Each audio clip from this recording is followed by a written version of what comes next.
welcome to the Wheel of Crime podcast, the podcast where two ladies play games, shout profanities, and laugh way too often. Also, this podcast does cover topics of sensitive nature, and as such, listener discretion is advised.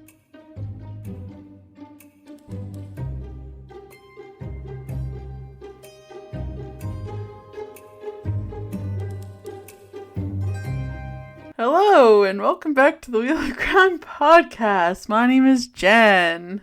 My name is Emily, and welcome back. I just finished telling Jen a absolutely unhinged story about my husband before we got on air today, and I didn't expect I was gonna laugh cry so much. But here we are.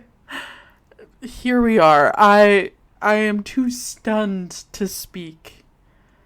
Basically, long story short, this morning my husband was not feeling his best, and then in mid-shower thought to himself, I'm gonna pass out, and decided to run fully wet into bed while yelling, Emily, help me. And then my fist happened to be where his head landed, and then he flew off the bed, but everything is fine now.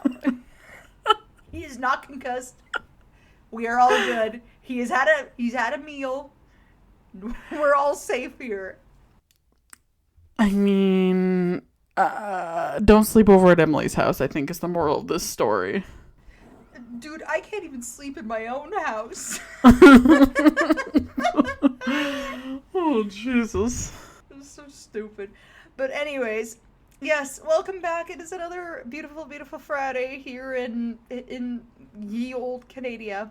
What have you been up to this last week, Jen? I know you're back to work. You were talking about boxing last week. I'm not sure if you've picked it up yet. Not yet. Then, is there anything else that's been happening that's kind of cool, hip, and happening in your life? I think I forgot. First of all, I miss being unemployed.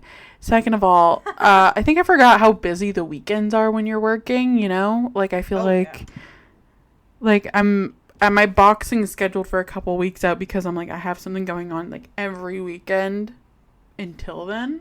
So it's just weird, you know, like, because for like 6 months I was just like vibing. I had no schedule. Like, I had plans and like things that we were doing, but life was so much more my own. Whereas now I'm like, I have to squeeze in everything for these 2 days.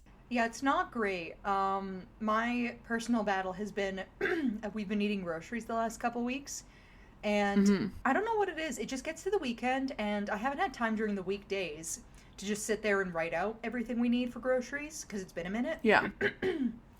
But I was like, okay, well, I'll save it for the weekend, because then I can write it out, and then do the shopping, and then call it good. It's like trying to push a boulder for whatever reason. I'm like, we need food, and I like eating, and I like cooking, and for whatever reason, this is the hardest thing on earth right now, is just making a stupid list, and then getting the food. Yeah.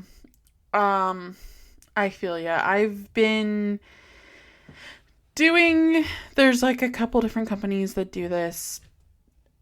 But like they have like the pre-made meals or whatever. I've been doing a lot of that for like work lunches, and then just like acting like a total scavenger when I get home for dinner.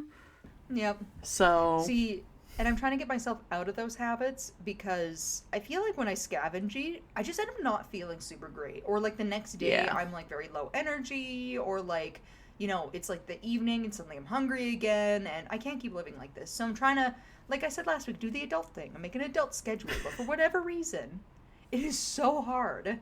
It is hard. I know. I like sometimes I come home like, yes, this English cucumber will be my dinner. That was actually me though the other day. I'm like, oh yes, a Kraft dinner cup, some buttery buns or whatever they're, brioche buns with cheese and a cucumber. Delicious. Done. Yeah, I know. We'll get there eventually, but I'm not there yet. I'm on a weird routine right now. Oh, for sure. Yeah, that's felt. I think as far as like new things in my life, honestly, I've just been doing the Pokeopia thing. Pokopia. I don't know how you say it. I think it's Pokopia. That feels right. And then I don't know. I'm kind of boring these days, so with that, I think I'm good to get into this episode if you are. Yeah, let's spin the wheel of questions. If you die, what object in your home would you haunt? Interesting. Well, I would probably haunt the TV because I feel like that's the thing my husband uses the most in our house. It makes it extra fun knowing that you have a ginormous TV now because you could really do some cool things with all that free real estate. Exactly, just blast some Creed in the middle of him watching a movie. Yeah, he's watching a horror movie and then you, rickroll him or something from the back? Exactly, like so many fun things I could do. What about you? What would you haunt? I think you should haunt something that your husband already thinks is haunted so that it reaffirms his fears. That would be fun. See, I was torn. I was like, I could either haunt because I have a few things in my home that could genuinely be haunted.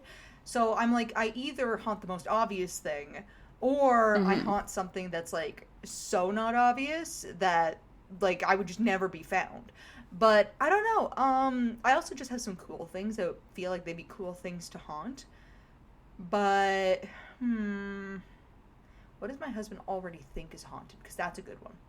Ooh, I have one of those Kit Kat clocks. I think that's what they're called. Right. In our second bathroom, and it's, for anybody who doesn't know what that is, it's one of those retro 60s clocks that have the eye. It's like a cat and the tail moves and the eyes go side to side like this. Mm-hmm. They feel cute until you see and are witnessing it in real life. It is really freaky.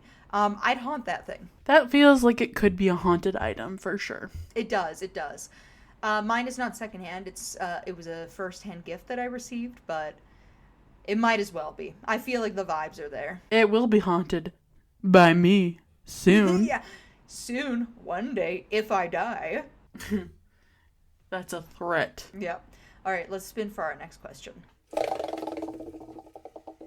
What's your favorite kind of wood? Really into walnut right now. Walnut's nice. See, I've always really liked most of the darker woods.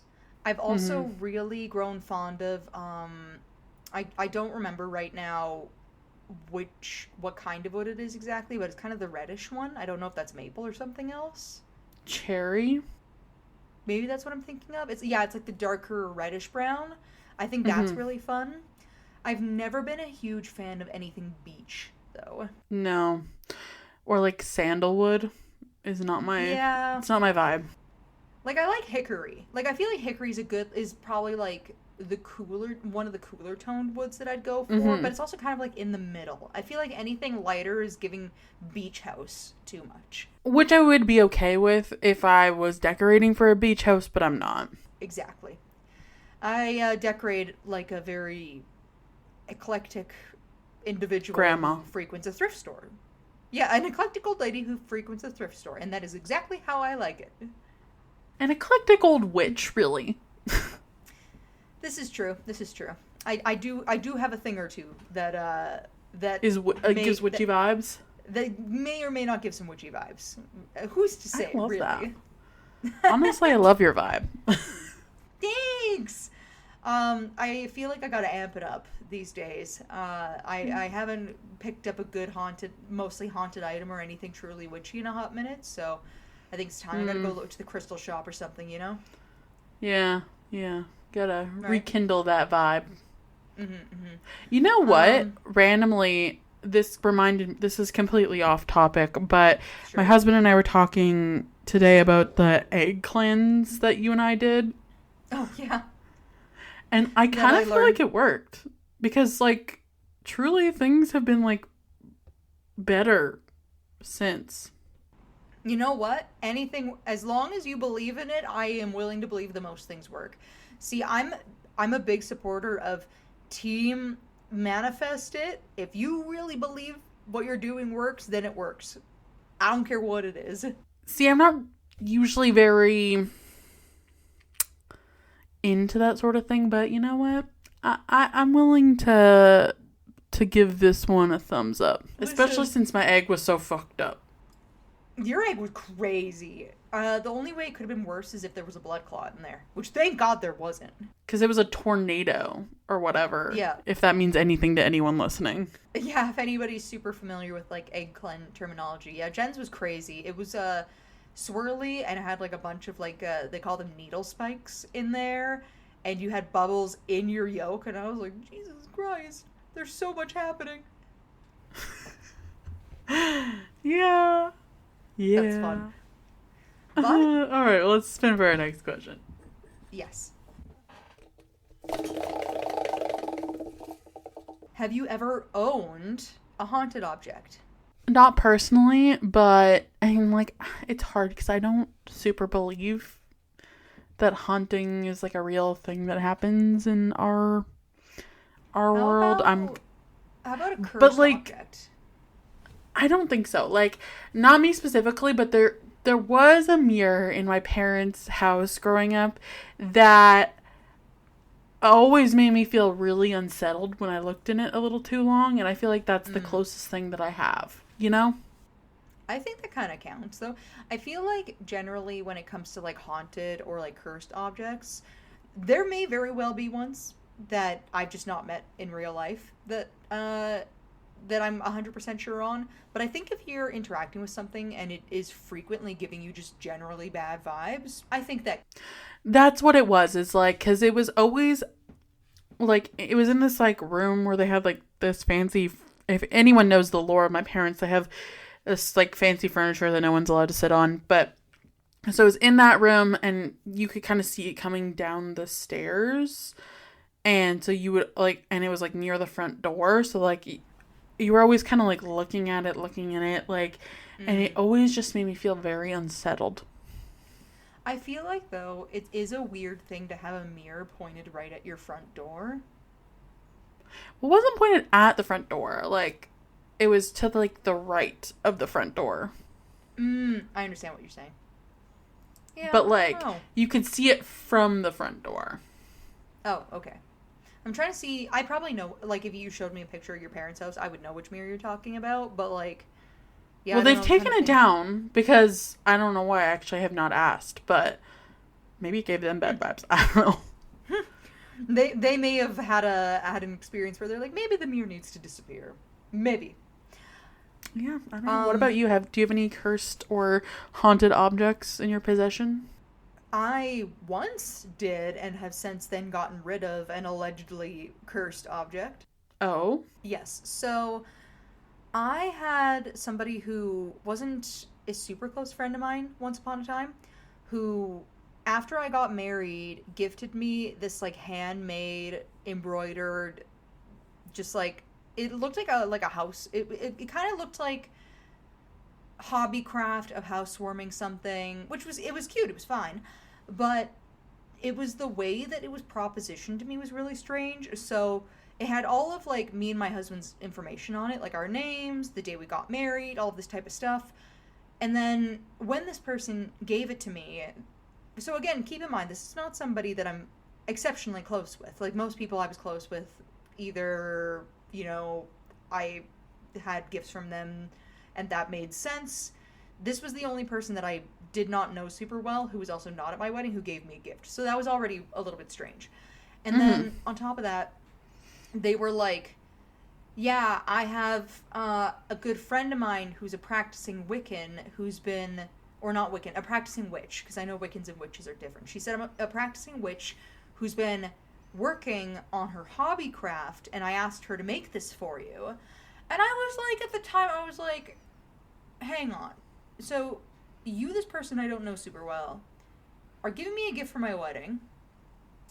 You, I know, are a little strange in the way where you've told me before about another girl that she didn't like, that she had paid a witch to put a curse on this other girl. I was like, I know that you do stuff like this, and now you're giving me a gift from said witch and being kind of shady about it.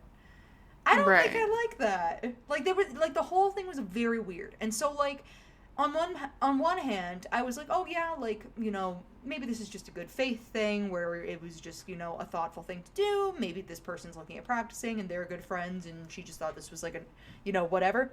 But immediately, literally the night that I brought this thing home, because it was on like a, it wasn't embroidered onto like an actual like embroidery cloth. Like, you know, I think it's muslin, isn't it? The cloth that's used? It wasn't a muslin cloth. It was something else. But I, like, put it up on the fridge because I didn't know what to do with it at that point yet. And I was like, oh, like, it kind of looked like maybe you put it in, like, a picture frame so that it's actually flat against something.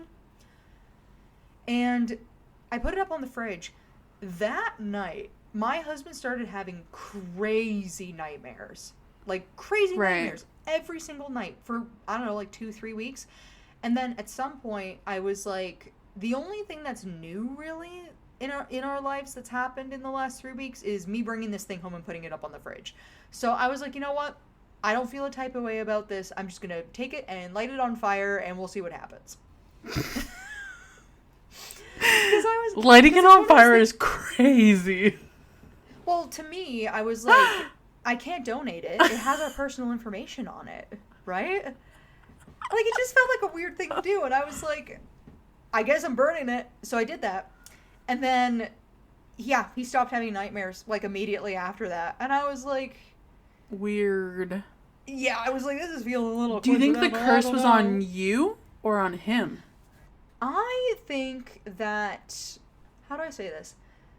I think that... I don't know if a lot of this stuff is necessarily intentional. I think that if somebody is maybe somebody who struggles a lot with, like, very negative feelings about things, like, this specific person has always been very, we'll say, harbors a lot of negative energy towards men and people in relationships in general. Mm-hmm. And particularly did not like my husband because... people get weird ideas about my relationship all the time because it's a non-standard, I would say. I have a non-typical relationship, so it's just it's a different thing. So I was like, maybe this is just like a little bit of that negativity manifesting in some kind of way, and this is just kind of like, you know, one of the things that is just a little too close to home, but I don't know. That's why I'm like, if I had to say it was anything, I would guess at it being like a cursed object. But then it's weird because it's not like it's like a haunted doll or something, right? It's just something that somebody gave me in very weird circumstances. Right. That's strange. But you gotta do what you gotta do, I guess. Hey, it Emily worked, burned that so shit down. I did. I went, you know what? The people at Value Village ain't gonna know when I got married. Didn't you also do an egg cleanse for yourself after that? Oh yeah. I basically everything I could think of, between what I learned from my own family and then what I've learned from the internet. I did a mixture of everything. I was like, we're hitting all the boxes, just to be extra safe. You know what? Fair enough. I understand. Right? All right. Let's speak for our last question. In your opinion, what are the best kinds of ghosts? Ones that don't haunt me and don't make themselves known. You're like, the ones that don't exist. My favorite. That's my favorite. What about you? And you know what? That is so valid. And probably the right answer. I didn't think there was going to be a right answer to this question, but I think that's it. Yeah. Yeah, I like my answer. I think, let's say we live in a world where we know with 100% certainty that ghosts exist and there's nothing you can do about it. I like the ones that just mind their own business. Like, I remember when my husband and I first moved to the area that we live in, we were talking with one of the neighbors, and I don't believe this person lives here anymore, but they were telling me that basically at, like, sometimes you'd be walking around at night or you'll be, like, in your room and you can smell cigarette smoke, and that's because this place used to be, like, where I live, it used to be like a motel situation where people could, like, rent out a room to stay, and allegedly the person who owned the building at the time died and was also living here, and he smoked like a lot of cigarettes while staying indoors, so like you'll be able to smell it on the wind occasionally or like in your room sometimes. And I'm like, you know what, whatever. I used to live in an apartment above somebody who smoked, and that was way stinkier. If a ghost wants to light up in my room from time to time, you know what, have let at him her. live. Let him live. Doesn't know any better. Listen, it's his afterlife too. Really, what choice do I have? Exactly. He you know, he's not literally hurting owned the building anyone. once. Let He's him not enjoy. hurting anyone. But I'd have to say God. that's my favorite kind. It's just the not give a fuckness of this is what I did in life and this is what I do in death. I can respect that. I can also respect that. But I think your story is about a ghost that manifests through a cursed item. Sort of. Kind of. You're like halfway there. Okay. Well, do you want to take it away with your description, Em? I absolutely can. And I would be very curious to know if either you or our listeners have heard of this story before, because it's not one that's super popular here in North America, but it is apparently a very popular story over in Europe. Ooh. A European ghost. So, I'll go with my description, and then you can tell me if you've heard of this before. Okay. The Busby stoop chair, or the dead man's chair, is an oak chair that was supposedly cursed by the murderer Thomas Busby, or I'm just going to say Busby, before his execution by hanging in 1702 in North Yorkshire in the United Kingdom. Ooh, I don't think I've heard of this one. It's like... So when I was doing my research for this story, it is, I guess, one of... It's a very notorious cursed item. Okay. Especially in England / UK. So, I basically went through a few different resources, and the most concise information I could find was actually thanks to a lady named Miss Jessel, who runs a blog called the Haunted Palace blog. She covers a bunch of these types of haunted objects. Right. So, just thank you to Miss Jessel, because you're the OG for this one on information gathering. And yeah, I mean, if you're ready and settled, I'm good to fire away. Yeah, take it away, Em. As I wet my whistle. All right. So, if you visit the small jewel of a museum in Thirsk, you will see a rather strange sight of an oak chair hung from the ceiling in one of the display areas. The chair was my god, it's like our Prague Airbnb. Literally, I know. I was actually going to ask at the end if you thought we stayed at a haunted Airbnb. Because for some context for our listeners, when Jen and I were traveling in 2018, we did a small trip across Europe. But the Airbnb we stayed at in Prague, the man, Mr. Hansa, whatever his name was, he was a choice decorator, and he had his bicycle hanging from the roof. He had the kitchen table and chairs all hanging from the wall. He had a mattress stapled to the front of his door. There was just so many things happening in that house. It was an interesting Airbnb for sure. I'll never forget it. But yes, so an oak chair hung from the ceiling in one of the display areas. The chair was suspended at the explicit request of its owner to prevent anybody from ever sitting on it, including maintenance and cleaners. The museum has never broken its promise in over 30 years, despite numerous requests and even the threat of legal action. Local legend has it that the chair belonged to Thomas Busby, a thief, thug, and drunkard who lived in North Yorkshire in the latter part of the 1600s. Busby married Elizabeth, the daughter of a small-time petty crock, Daniel Awetty, who lived near the village of Kirby Wisk. Awetty had purchased a farm after moving to the area from Leeds. His house, which he called Donati Hall, was ideal for Awetty, enabling him to continue with his illegal coining activities in relative seclusion. It was even reported that Awetty had built within the house a secret chamber, which was connected to the cellar via a secret passageway. Busby was also the original owner of an inn near Sandhutton, and just 3 miles from Donati Hall became Awetty's partner in crime. The details of what happened that fateful last day of Awetty's life are vague. Awedi and Busby may have argued earlier that day, but over what is not known. It could have been something to do with Elizabeth, the coining business, or almost anything else. Their relationship was known to be far from harmonious, with Busby often in a foul mood with Awedi for some reason or another. What is clear, though, is that later in the day, a drunken and volatile Busby returned to his inn only to find Awedi waiting for him, threatening to take Elizabeth home with him. Busby's mood only blackened when he saw that Awedi was sitting in his favorite chair. Whatever their second argument of the day was over, Busby forcibly removed Awedi from the chair and threw him out. That night, Busby, still seething, grabbed a hammer and then stormed over to Donati Hall and bludgeoned Awedi to death. Busby then tried to hide his handiwork in the woods. Concern over Awedi's sudden disappearance led to a local search of the area being made, and on finding the body, Busby was arrested at the inn and then charged with murder. In the summer of 1702, Busby was tried and sentenced to death for murder at the York Assizes.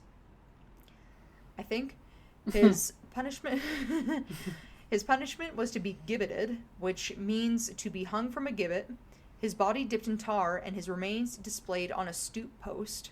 Ooh. Attached to the gibbet in full view of the inn. That doesn't sound great. By the way. This is like, when I read this originally, and I read the word gibbeted, I thought to myself, like, oh, I wonder if this is, like, what they mean to, like, tar and feather somebody, because I knew it had something to do with tar.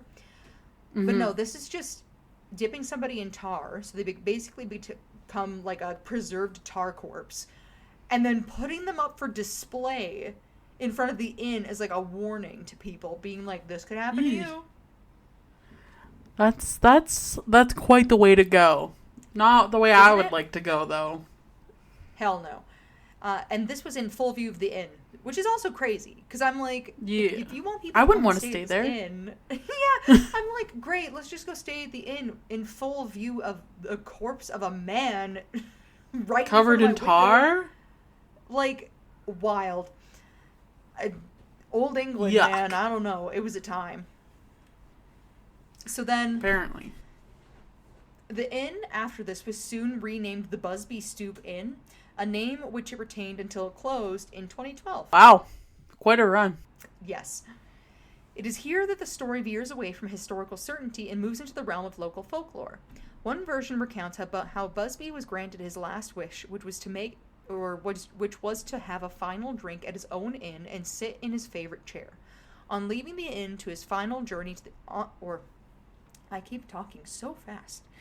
On leaving the inn to make his final journey to the execution site, Busby cursed the chair, declaring that death would come shortly to anyone who sat in it. Another version tells how Busby drunkenly shouted out the curse whilst being taken to the gibbet to be hung.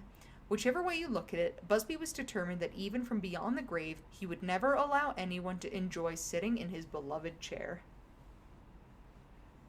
Petty. I like it. Busby's spirit was believed to have haunted his old pub as well as the area where he was gibbeted. But it's his precious chair, the focus of his curse, which became irrevocably linked to his revengeful spirit. According to local legend, this seemingly innocuous piece of furniture has been responsible for more deaths than most serial killers. One estimate puts the number of the chair's victims at over 60. He's like, I will fuck up anyone who sits in my goddamn chair. Just leave it alone. He's like, if you even look at this chair too long, I'ma get you. I don't care. I got nothing left to lose. So, obviously when this episode comes out, I'll be putting up a picture of the chair. But just for context, when you see this chair, this does not look like a chair that you would kill over 60 people for. Like, I've been in a chair where I would consider that. But it would not be the chair that's his favorite chair. Damn. I mean, he's just a petty guy. He's just like, listen, I don't have much in this world, but I do have this fucking chair. Yeah, he's like, listen, I have so little. Just give me my stupid chair. And leave me alone. You know what? I get it. Right? So... the first reported death alleged to be associated with the death chair is that of a chimney sweep who, along with a friend, sat in the chair while having a drink one evening in 1894. The sweep never made it home that night. Being completely inebriated, he lay down on the road to sleep. The next morning, his body was found hanging from the post next to the gibbet. His death was ruled as a suicide. Yeah. But in 1914, the friend with whom the chimney sweep had spent his last hours with admitted on his deathbed to having been robbed, or to having robbed and then murdered his friend. Oh. Which, that's crazy spooky. Work. During the Second World War, the pub became a popular drinking spot with RCAF airmen. The airmen would goad each other to sit in the chair. Those that took up the challenge never returned from their missions. Jesus. Yeah. In 1968, a couple of years before Tony Earnshaw took over the running of the pub, he overheard two airmen dare each other to sit in the chair. They both did. Returning to the airfield, their car left the road and crashed into a tree, and they both died on their way to the hospital. That's very unfortunate for them. Through the early 1970s, the chair seemed to claim a number of victims, including a cleaning lady who was diagnosed with a brain tumor after knocking into the chair, a number of cyclists and motorcyclists who suffered fatal road accidents after sitting in the chair, a hitchhiker who was run over after having spent 2 nights in the pub in which he sat in the chair the whole time, and a local man who died of a heart attack shortly after he also sat in this chair. Listen, I can respect the fact that this man's petty over people sitting in his chair. You know, we all have a thing. That's his thing. But just a lady knocking into it and he's like, tumor. That feels like we're taking things too far. I think at that point he was getting a little jumpy, you know, like people had avoided his chair for too long, and then she bumped into it, and he's like, "Ah, gotcha! It's been a minute. I'm gonna get you." So, like, but just wild. So then, a group of builders having a drink at the pub cajoled the youngest of their group to sit in the chair. Back at the site, this man then fell through the roof of a building and landed on the concrete ground below. This death proved to be the final straw for Earnshaw, and he then banished this chair to the cellar. I like how this chair, I feel like allegedly, maybe he at this point has killed... Earlier. That's what I'm saying. It's like, allegedly at this point, over the last, 100 years, especially, before the 1970s, this chair has taken estimated 15 people's lives, estimated. And just now, he's like, you know what? I'm putting the chair away. At what point would you be like, maybe this... I feel like the first one, it's like, okay, you know, you wouldn't necessarily draw the conclusion. But, after, a few, you'd be like, okay, I think all of these deaths have in common is this fucking chair. Let's maybe not, gamble with it. I don't know. Or warn people. And chairs are not that expensive. Why is it that you're Get a new chair. A chair literally from the 1600s to actively still be used today. The chair could probably kill somebody just from collapsing in on itself. Why are you doing this? I mean, I'm as a bitch who loves an antique, I don't think I'd be willing to put my life on the line for one. No, not like that. So then, a delivery man from the brewery was in the cellar one day when he decided to try out the chair. He commented to Earnshaw that it was far too comfortable to be left down there. Freaky. Also, again, when you see the picture of this chair, you should look it up. The Busby stoop chair. Just because I need you to understand how dumb it is that people are so obsessed with this chair. Oh. Yeah, that doesn't look like an overly impressive chair. No, it just looks like a random old-ass wooden chair. A rocking chair. Or no, not a rocking chair. No, it's just it kind of looks like a rocking chair. A little bit. I think it's the back style on it, but it's just a regular little 4-post kind of dining chair looking thing. As someone who has wooden kitchen chairs, they're not that comfortable. No. So then, just to go back to what we were saying, apparently this delivery man sat in this chair and he's like, "This chair is so comfy. Why do you keep it down here?" Which, you have to be lying. But maybe this man has never sat down before. I don't really know. Yeah, this is his first day on Earth, actually, and he hasn't experienced sitting He's yet. never met a chair. He's never met a chair before. He was like, "Oh my god, this is genius. Everybody should have one of these." Yeah, clearly that's the only scenario in which this works. Yeah. So then he told Earnshaw it was too comfortable to be left down there. He was then killed shortly afterwards when his van went off the road. So that did not take God. long. I feel deep in my heart that Busby overheard, was like literally there for this conversation, and he's like, "Oh, you stupid son of a bitch. How dare you compliment my chair? You sat in my chair and you're telling everybody how comfortable it is? You gotta Hit the go. road." You will not So influence dumb. more people today. Yeah. Soon after, Earnshaw must have decided that the chair, despite being a profitable tourist attraction, was too dangerous to keep any longer. And so in 1978, Earnshaw donated it to the Thirsk Museum. There are so many questions that have been left unanswered and are also probably unanswerable because this is a chair from the 1600s. So, Yeah. Did he actually kill somebody over a chair? I don't know. Could any person truly hold such a deep affection for a carved piece of wood? Probably. Maybe he made it himself. Is Busby revengeful and jealous spirit still attacking anybody who dares sit in his seat? Yeah, I kind of think so. Listen. Hear me out. Men have done worse things for stupider reasons. I think I can totally buy that this man is just that petty over people sitting in his chair. Me too. Especially if he did say, for example, make it, and it is the most comfortable chair ever. That does feel like a man reason to want to, like, get rid of people from the afterlife for having anything to do with this chair. Because he's like, if I can't have it in the afterlife, what makes you think you can enjoy it while I'm not here? Literally. It's such a man thing. Like, sorry if you're a man listening, but... It is. Know your truth. A woman would not be killing people over chairs. It's absolutely true. Sorry to say it. I am all for doing a Unless petty it's a really thing, cool chair, but then maybe I consider. yeah, we'll see. How cool is not that chair though? Yep. So many people believe that these deaths were just kind of an unlucky coincidence. Another explanation could be simply that the majority of those brave enough to defy the curse were also just kind of risk takers in general.